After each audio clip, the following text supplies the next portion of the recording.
cover some old ground, but that's okay. You're from the local area. I mean, you're actually, if I remember right, you were born in Louisville, correct? Fairdale. In Fairdale, right? Mm-hmm.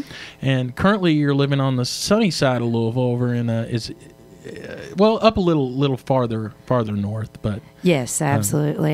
Just about 20 minutes outside of New Albany now. And it's interesting, and I don't know if you remember this or not, but before I even thought about doing a radio show, I mean, you know, I'm a singer-songwriter. I actually contacted you online about maybe getting together at some point and doing some co-writing. Do you remember that? I absolutely do. You do? Uh-huh. And then, you know, as life often does, you know, crazy things happen, and now I've got this radio show.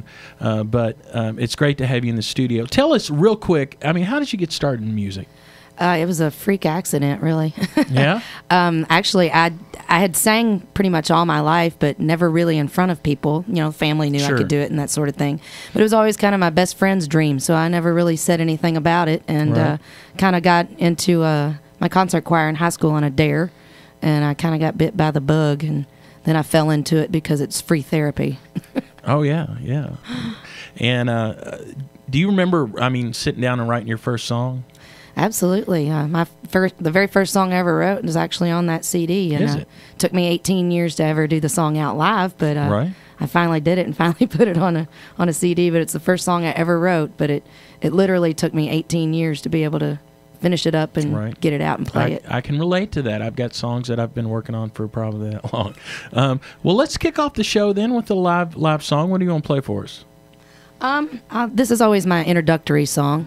Okay. Since you said you got a lot of new listeners since the last time I was here. So I'll do this one for anybody that may not know me. It's my life in about 3 minutes. All right.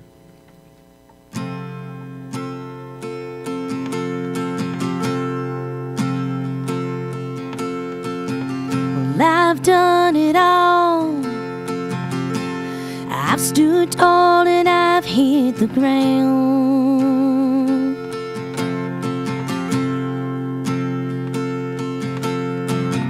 Another city, another club, another stage, yeah, I've been around.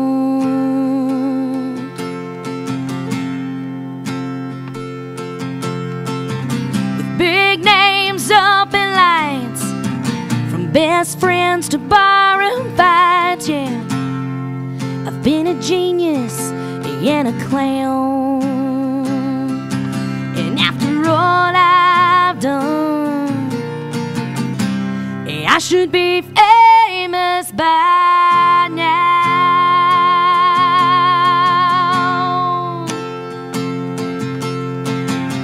20 years of interstate, white lines and neon signs.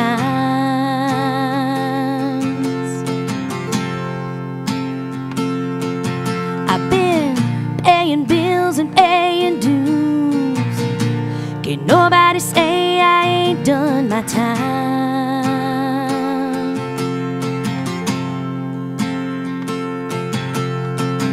I'm living dreams on weekend nights. Yeah, I'm a legend in my own mind, yeah. I'm alive and don't know how.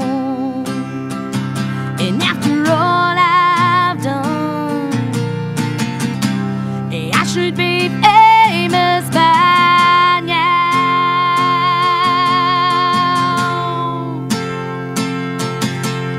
'Cause I've played shows all around this land.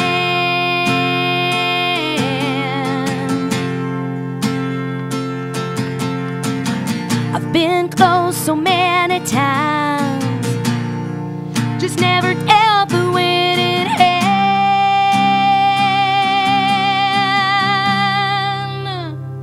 So I'll be just fine,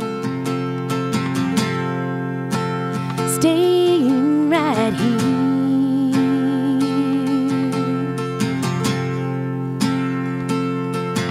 And I'll play more shows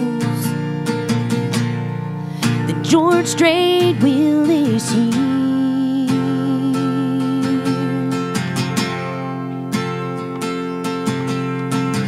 I'm sound checking, setting up, loading stuff in my old truck, 'cause there's no roadies to tear it down.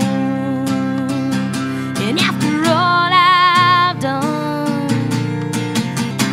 I should be famous by now. Yeah, after all I've done, I should be famous by now.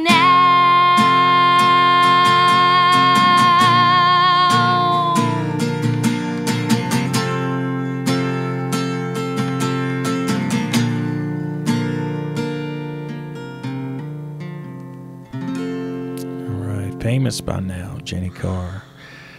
Sounds great, Jeni. You know what? I'm going to jump ahead a little bit in my interview here because that song kind of goes along with this line of questioning that I had for you. And I guess the title I have here, and I ask this to a lot of the live acts that I have in here, and it's about your aspirations, you know, as a singer-songwriter, musician.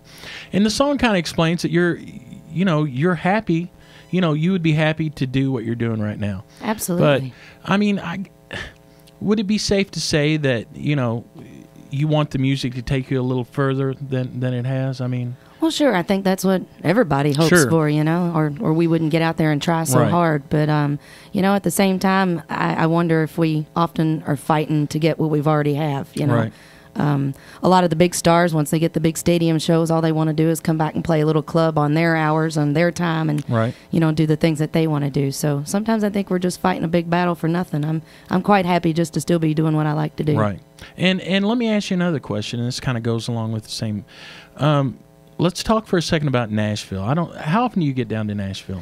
I used to get down there at least 2 to 3 times a month, but anymore, I maybe once a month, once every other month now.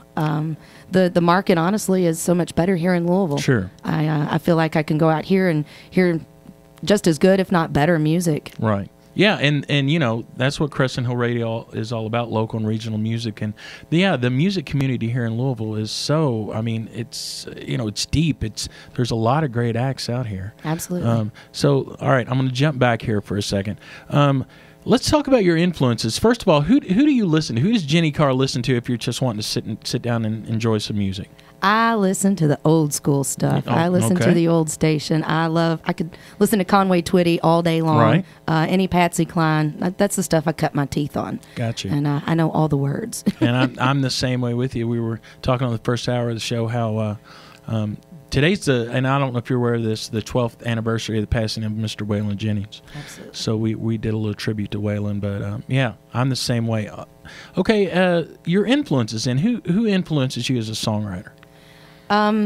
Well, definitely the Patsy Cline for the vocals. Right. I tend to write around my vocals a lot, and I tend to write around my performance a lot. And believe it or not, Elvis is a huge influence in the way I perform and the way I am on stage. And I love the blues. I love to listen to Bonnie Raitt and Delbert McClinton. Those sort of things influence a lot of the grit in the things that I do. So I have a lot of strange influences.